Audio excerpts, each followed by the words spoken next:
Chers auditeurs, bienvenue dans ce nouvel épisode où nous allons plonger au cœur d'un sujet brûlant, complexe, mais absolument crucial. Le conflit entre Israël et l'Iran, et derrière lui, les dynamiques géopolitiques qui déchirent le Moyen-Orient. Ce que les médias dominants nous servent, c'est une version simpliste. D'un côté, Israël, présenté comme une démocratie assiégée, luttant pour sa survie. De l'autre, l'Iran, dépeint comme un régime fanatique, prêt à plonger le monde dans le chaos nucléaire.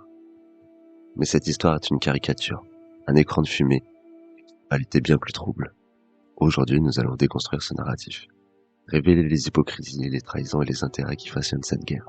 Nous parlerons des doubles standards sur l'arme nucléaire, de la condition des chrétiens dans la région, du cynisme stratégique d'Israël au Liban, de l'ignorance de certains en Occident, et des racines historiques de ce conflit, notamment le scandale du projet Ajax.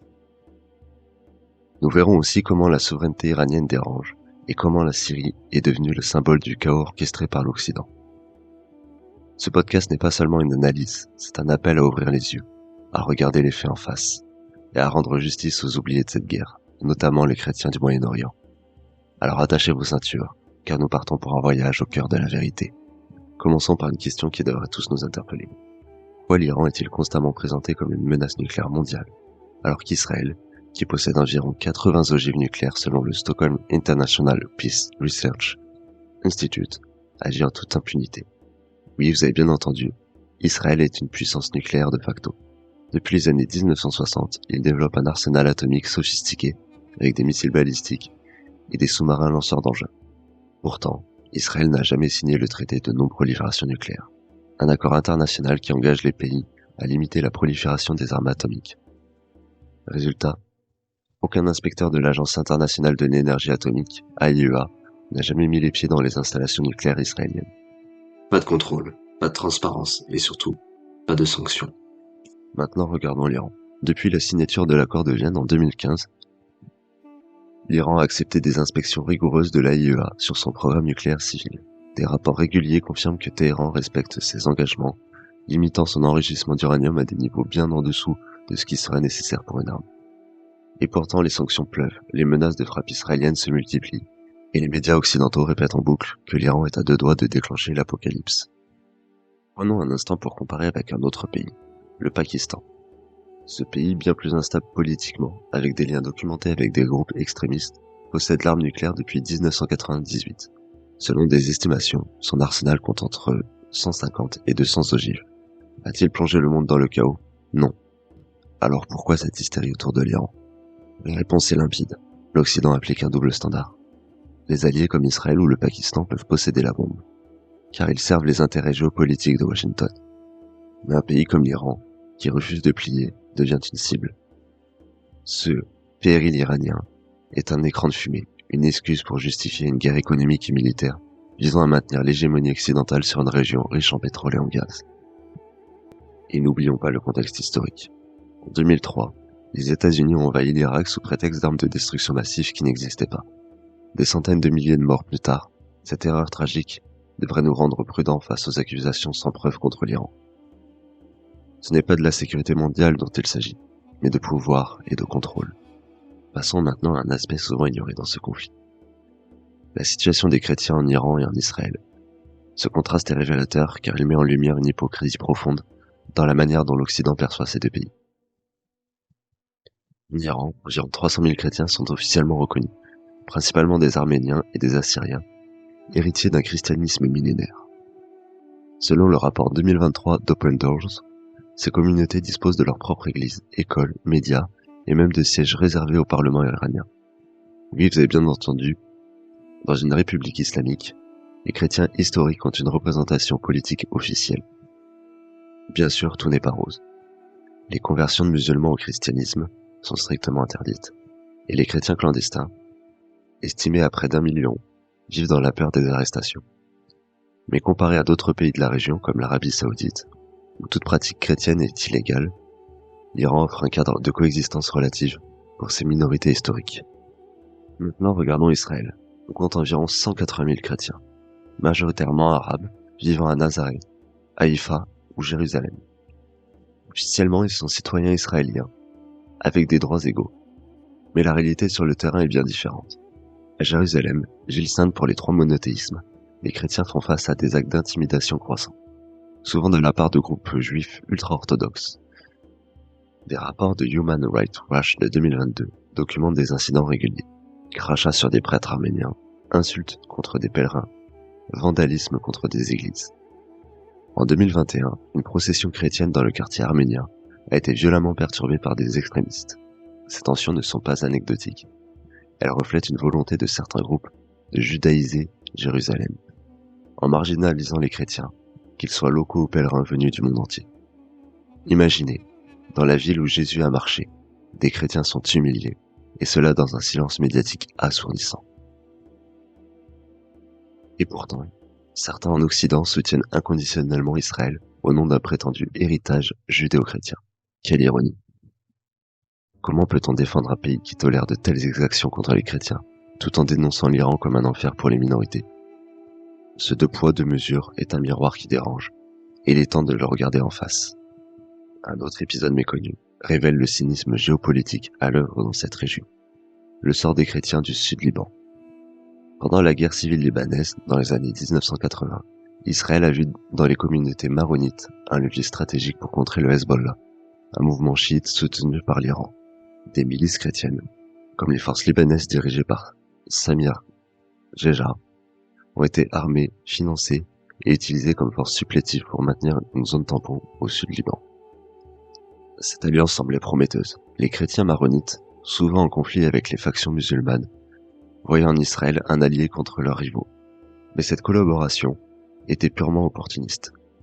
En 2000, quand Israël s'est retiré brutalement du Liban, après des années d'occupation, ces communautés chrétiennes ont été abandonnées à leur sort, sans protection. Elles ont été exposées aux représailles du Hezbollah et à l'instabilité d'un État libanais défaillant. Selon l'Institut français du Proche-Orient, la population chrétienne du Sud-Liban a chuté de manière dramatique depuis. Beaucoup ont été massacrés, persécutés ou forcés à l'exil, laissant derrière eux des villages vidés de leur présence millénaire. Prenons l'exemple de Ka, un village chrétien près de la frontière syrienne. Après le retrait israélien, il a été la cible d'attaques répétées, et ses habitants ont dû fuir en masse. Cette trahison n'est pas qu'un détail historique. Elle montre comment les minorités chrétiennes sont instrumentalisées comme des pions dans un jeu géopolitique, puis jetées une fois leur utilité épuisée. Israël a utilisé ces communautés pour ses propres intérêts, sans jamais se soucier de leur survie à long terme. Ce cynisme stratégique est une leçon douloureuse sur la manière dont les grandes puissances manipulent les plus vulnérables. Parlons maintenant d'un phénomène qui aggrave ce conflit. L'ignorance d'une partie de la droite occidentale qui applaudit chaque frappe israélienne contre l'Iran, comme si c'était une victoire contre le terrorisme islamiste. Cette posture est non seulement simpliste, mais dangereusement contre-productive. D'abord, clarifiant un point fondamental. Les Iraniens ne sont pas des Arabes, ce sont des Perses, un peuple indo-européen, avec une langue indo-européenne, le farsi, et une culture millénaire distincte. Ils sont majoritairement chiites, une branche de l'islam qui représente environ 10 à 15% des musulmans dans le monde. Nous pourrions penser que leur ennemi juré, ce sont l'Occident, ou Israël en priorité. Mais la réalité est tout autre. Ils ont pour ennemis les sunnites salafistes, ceux qui alimentent le terrorisme wahhabite responsable des attentats en Europe, comme ceux de Paris en 2015 ou de Bruxelles en 2016. Qui financent ces groupes?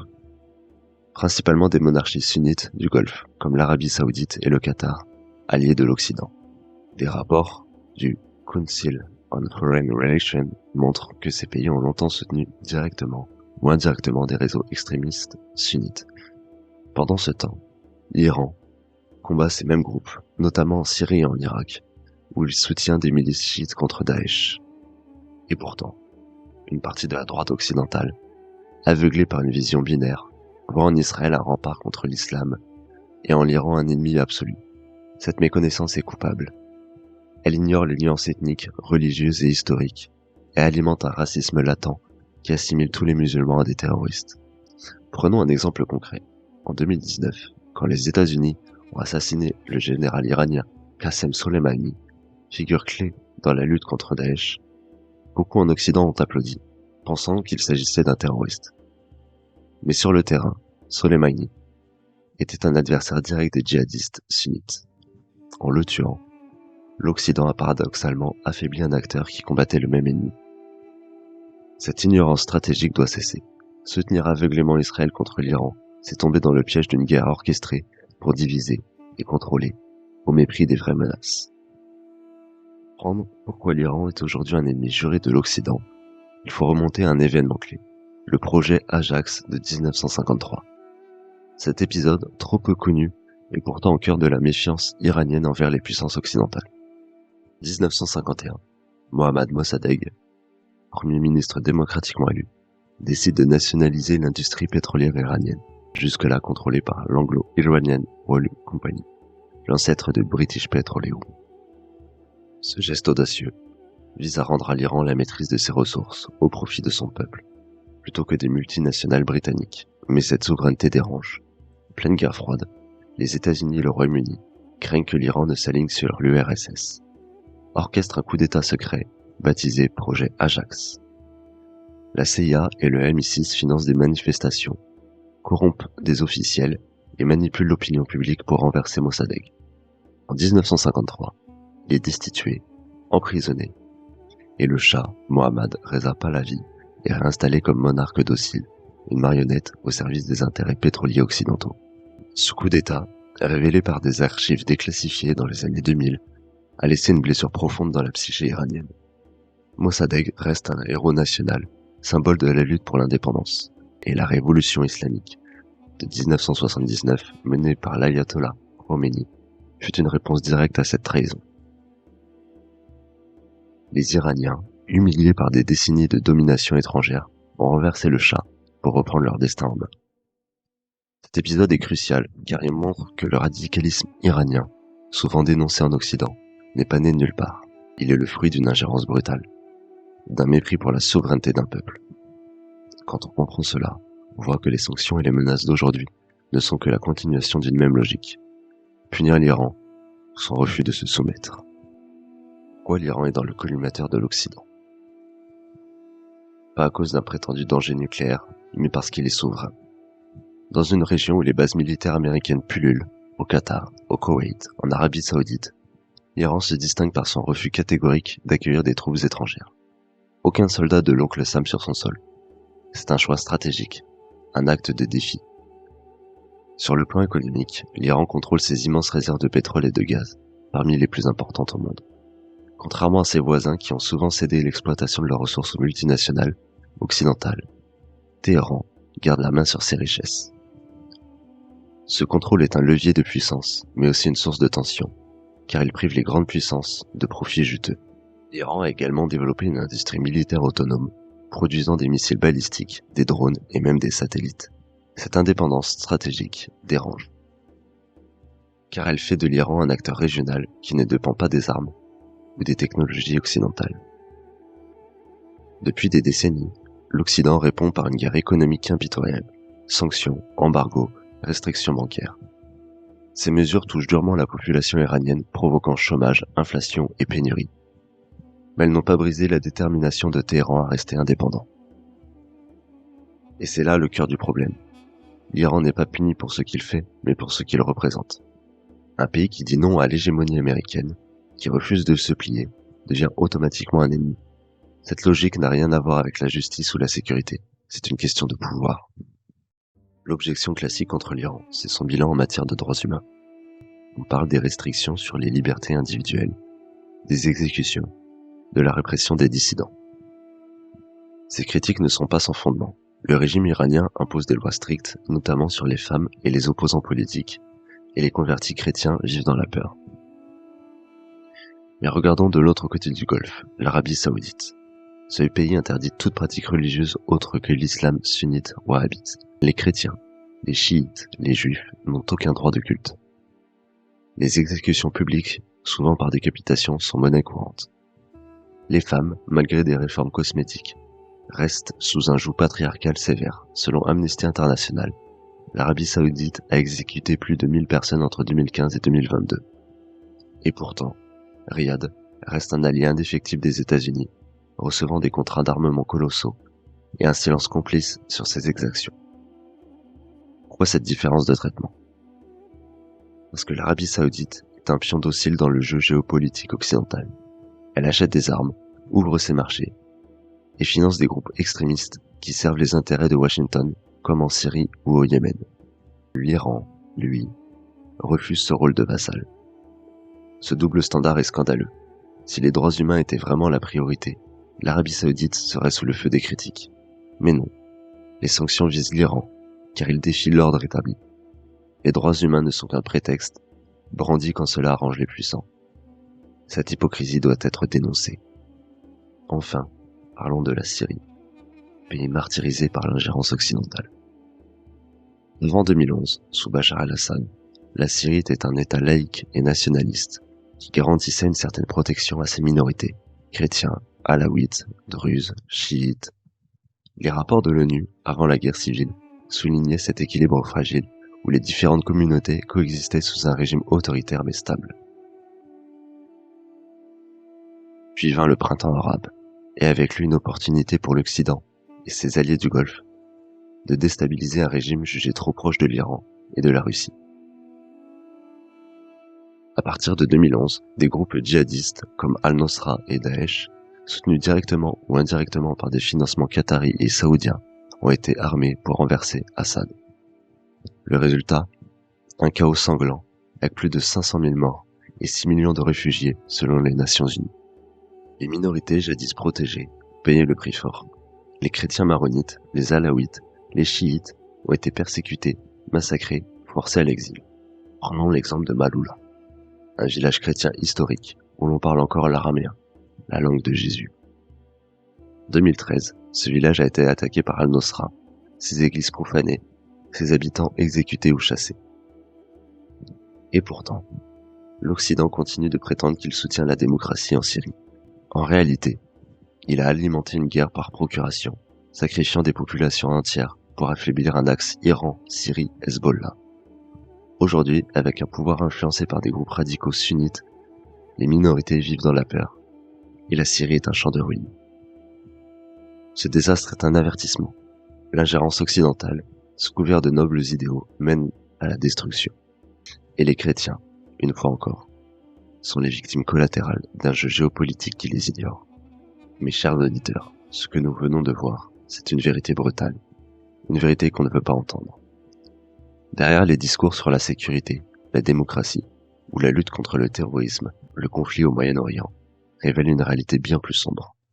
L'Occident ne combat pas les dictatures, ni les armes nucléaires, ni même le terrorisme. Ce qu'il combat, c'est la souveraineté.